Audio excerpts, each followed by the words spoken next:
Smart companies understand that workspaces are a business tool. An office environment reflects and reinforces a business core values through the placement of different themes, function, and design elements that reflect culture, brands, and its values. I'm Joe Chan, the Principal and Creative Director of Design Tone Interior Practice.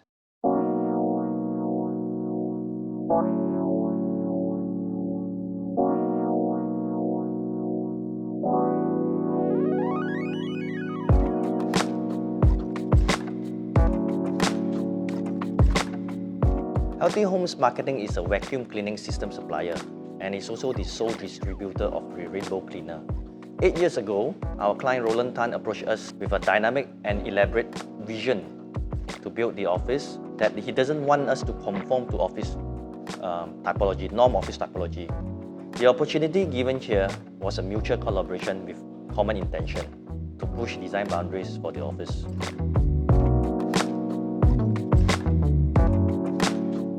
So we begin our design from researching its corporate identity, motto, goals, function, and also the product it represents.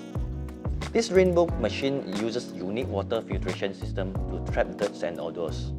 As we gather the information from our research process, we pondered upon a few key questions that slowly refine our brainstorming and design strategy. Most office design only look into the corporate identity when designing. How can we manifest our design more than just reflecting the corporate vision?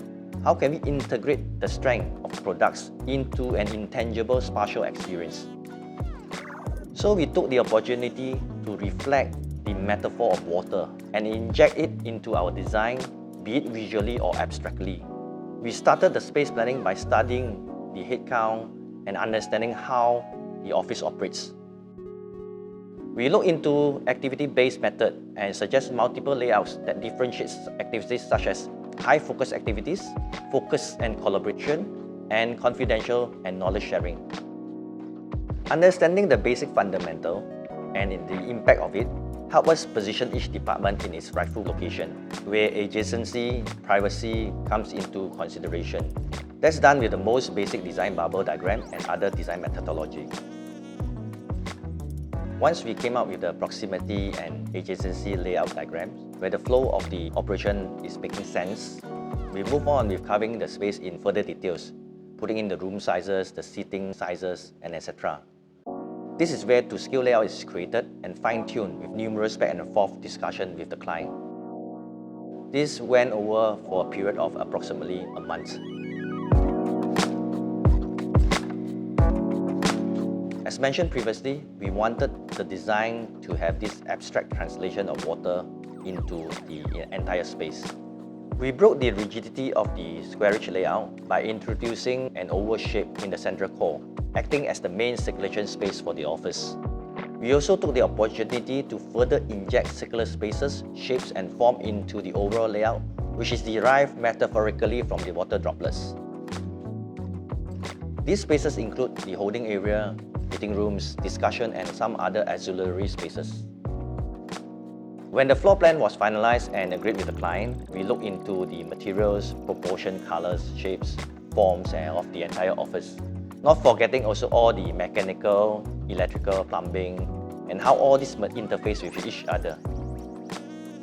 At this phase of design, we were looking at the office space in three-dimensional imagination: floor, wall, ceiling, how all these planes come into a cohesive and interesting space. From the onset, I've always had this idea of water that connects the ceiling to the floor. But of course, we cannot do it literally. So what I did was, for this project, we created a wavy ceiling that again represents the flow of water, and it connects to the reception backdrop with this sleek black glass and with a water feature cascading down. That was the design intent and also the highlight as you move into the reception. Once you enter the reception, there's two holding areas which flank the left and the right wing.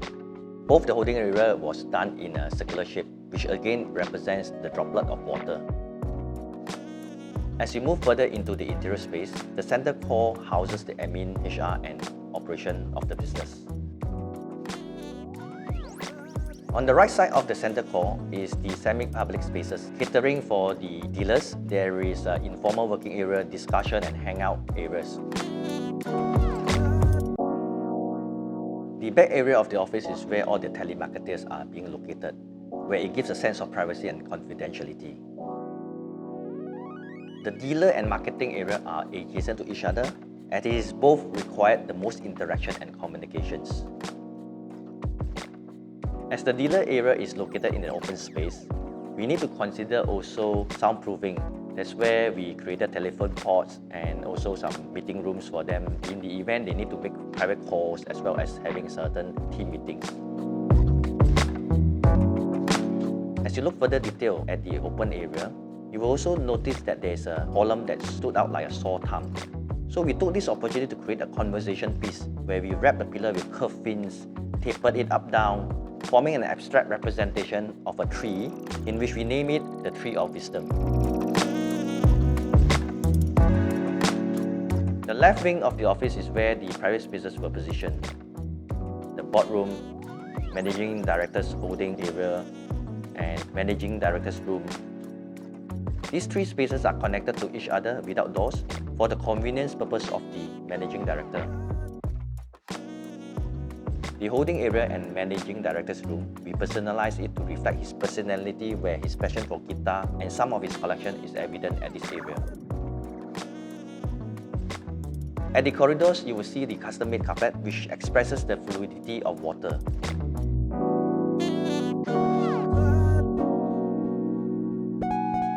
While the designing and imaginative process was done, the challenges lies mostly in the construction. We spent a lot of time at site, getting the right setting out for the circles and curves, not only for the wall, floors, but also the ceiling. The hardest part for us was the interfacing of the ceiling and the reception backdrop for the future. Getting the right intensity of water flow, correcting the pump size, as well as getting the water drain. Not forgetting the office is actually located at the 7th floor, and we can't pour because it's tenanted by others at the floor below. We painstakingly have to use a pump and pump the water way back to the ceiling to the highest point to allow sufficient gradient to flow to the nearest water stack, which is actually about 30 meters away. Despite having all the difficulty at site and all the challenges during the design process, we actually find the project extremely fun. The reason being is because we have an amazing understanding client, a really good budget to work with, and a really realistic timeline, which doesn't happen at most times.